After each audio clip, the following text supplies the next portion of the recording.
Hello you guys, welcome back to a brand new video, and today we'll be taking a look at the controversial figure of 2025, the Maximum series Spider-Man.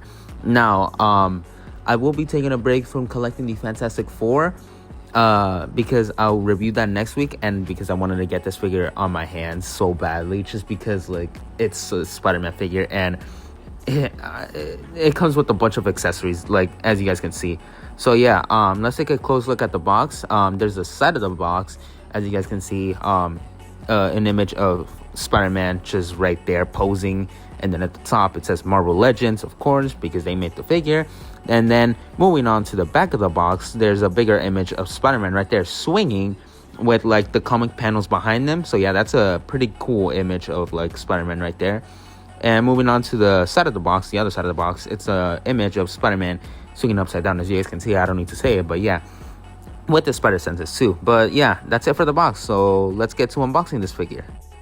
And so here's the figure out of the box, and he's pretty amazing, like, you know, his name says. But oh my god, let me show you the amount of accessories that he comes with, because it's a lot of them, and I had to name them separately. So let me do it right now.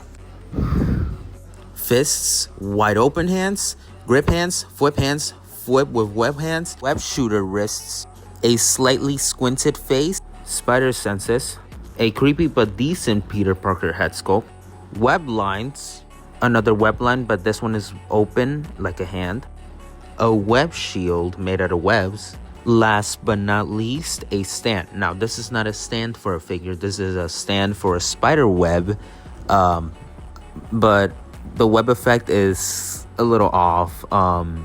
I'm not gonna say what it resembles, but you guys, I'm gonna leave it to your imagination. And now, moving on from the accessories, let's take a close look at the figure itself. This figure has pretty good paint and detail. The head sculpt, it resembles that of Todd McFarlane's drawings in the comics, and I'm quite a fan of like Todd McFarlane's drawings in the comics, because he's the one who like brought the symbiote Venom to life. But I like the poses and swinging that he does on those comics. Like, it's just like, oh, he's aura farming, I'm telling you. But moving on to the chest, it looks pretty good. The paint is pretty top notch, and the arms look pretty good. Moving to the other arm, it's the same thing, it's pretty good. And yeah, moving on to the back now, the paint continues to be good, and although wrinkles on his suit is pretty amazing, that back symbol, that spider symbol on the back looks pretty good. The wrinkles on the suit are pretty good, because I like how Marvel Legends does that for every Spider-Man figure. They show like the wrinkles on the suit, like it's not perfectly too tight, which is good because it would be uncomfortable. But moving on to the legs, it's pretty good. Moving back to the front, it still continues those wrinkles and that paint too, like the blue paint, the blue, like, you know, everything on the boots, it's amazing. The web lines are pretty good. There's the feet, as you guys can see, there's like toe joints right there on both sides. And yeah, that's it for the details. So now we can move on to articulation. And now getting to articulation, let's move on to the head. The head can look side to side, as you guys can see. It's on a dumbbell joint. But the neck is a separate piece. It's on a ball joint, so you can move it side to side too, or tilt it to side to side or forward. But the head can look all the way up that far. It can also look all the way down that far. And now that we're done with the head, let's move on to the shoulders. The butterfly joint is actually pretty great. It's pretty smooth. There goes the back too. And let's go on to the arms. It can do a full 360, as you guys can see, and it can go up that far, as you guys can see. And now let's move at the bicep cut, which can do a full 360 and put the arms down. There's the double jointed elbow bend, which is pinless, and you can also rotate the wrists, the wrist guards or whatever. You can rotate that, and the arms, I mean the hands, can rotate like full 360 and can go back and forward. And moving on to the torso, it can go side to side. You can do a full 360 if you want to, but the torso can go forward and then back that far. And now moving on to the bottom one, the ab crunch can go forward that far, back that far. And now move on to the legs. There's some drop down hinges, so you can, like, you know, fully drop down the legs. It'll give you extra range of articulation to the legs, which is the whole purpose of that technique. And without the hinge right there, you guys saw it goes that far up, but with the hinge it goes pretty high up. And now moving on to the thigh cut, you can do a full 360 if you want to, and then you get a knee bend, which also is pinless, and it's a double jointed pinless knee bend. You can also get a boot rotation, as you guys can see right there, and it goes that far, the feet go that far down, and then it can go far up, not too much. You get pretty good ankle pivot, which I love, and then you get some pretty good toe articulation.